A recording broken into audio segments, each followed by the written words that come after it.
Основниот граѓански суд Скопје ја потврдил забраната за штрајкот на струковиот синдикат на контролори на летање на МНАФ, информираше нивниот правен застапник Горан Николовски, бидејќи како што рече, барањето за штрајк не задржало никакви синдикални барања, односно барања за заштита од работен однос. Николовски исто така додаде дека синдикатот при МНАФ немал правен легитимитет самостојно да организира штрајк.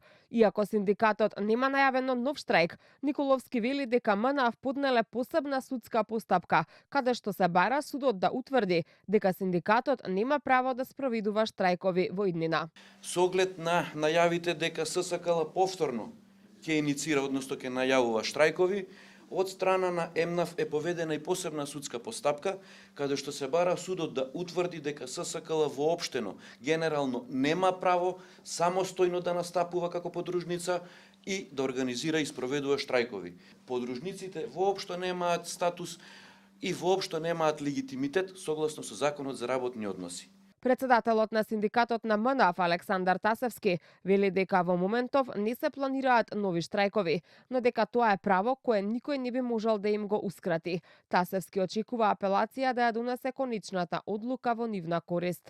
Значи, за сега ние немаме најавен штрајк, нели чекаме целата оваа постапка да заврши со судовите, кај што повторена апелација даде нашиот предмет, истата суди од првостепено повторно имаше донесено од пресудата дека наводно ние немаме право да организираме штрајки, ако тоа е со устав загарантирано право на било кој поединец, не мора ни институција да биде.